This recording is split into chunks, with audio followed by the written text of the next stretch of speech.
अब मैं दिखाने वाला हूं गाजा युद्ध के उन सुपर हीरोज के बारे में जिन्होंने शांति के लिए, इस समझौते के लिए, इस बातचीत में सबसे अहम भूमिका निभाई है। हम उनको क्यों सुपर हीरो कह रहे हैं वो भी हम आपको बता देंगे। ये देखिए, गाजा युद्ध के सुपर हीरो, या कहे गाजा युद्ध और शांति के सुपर हीरो आपके सामने। इनमें सबसे पहला नाम है अमेरिका के राष्ट्रपति जो बाइडेन का, जिन्होंने एक कैप्टन की तरह इस टीम को लीड किया। अमेरिका के विदेश मंत्री एंटनी ब्लिंकन को बार बार मिडिल ईस्ट के नेताओं के साथ बातचीत करने के लिए भेजा।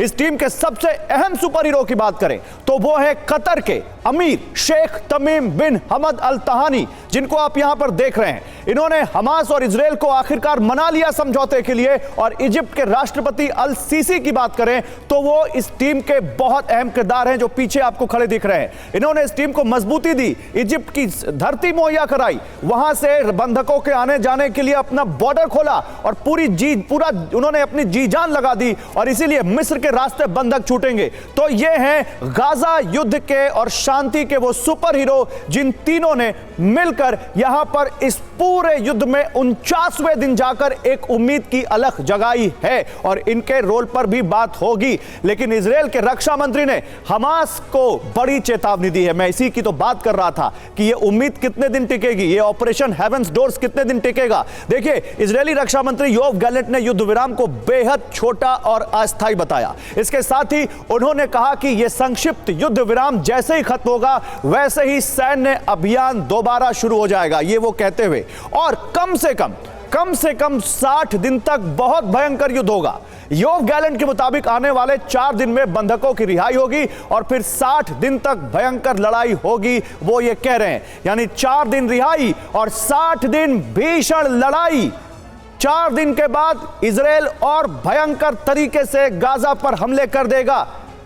ये बहुत बड़ा सवाल है। ये 4 दिन के बाद इजराइल क्या प्लान कर रहा है? लेकिन इजराइल और हमास के बीच जो डील हुई उससे बस कहने को शांति की पहल मानी जा सकती है, क्योंकि इजराइल रुकने वाला नहीं है। ऐसा इसलिए क्योंकि इजराइल की फौज ने दक्षिणी गाजा में प्लेन से पर्चे गिराकर गाजा के लोगों को साफ कह दिया है कि उत्तर से दक्षिण गाजा आए तो ठीक नहीं है। आपके सामने ये गाजा पट्टी पूरी दिख रही है आपको। ये गाजा पट्टी आप देखिए, ये ऊपर से इधर ये वादी, उत्तरी गाजा, वादी गाजा, खान यूनिस और दक्षिण गाजा, और ऊपर से देखिए एक प्लेन आ रहा है और दक्षिण गाजा में पर्चे गिरा रहा है। क्या कह रहा है ये पर्चा? ये पर्चा कह रहा है कि दक्षिण से उत्तर आए तो ठीक नहीं है, लेकिन दक्षिण से वापस उत्तर गाजा में नो एंट्री है, यहां पर नहीं आ सकते। क्योंकि अगर किसी गाजा के निवासी को यह भ्रम हो कि अब शांति हो गई है, वापस चलें जहां से आए हैं, तो ऐसा करना इजरायली बमबारी को दावत देने जैसा होगा।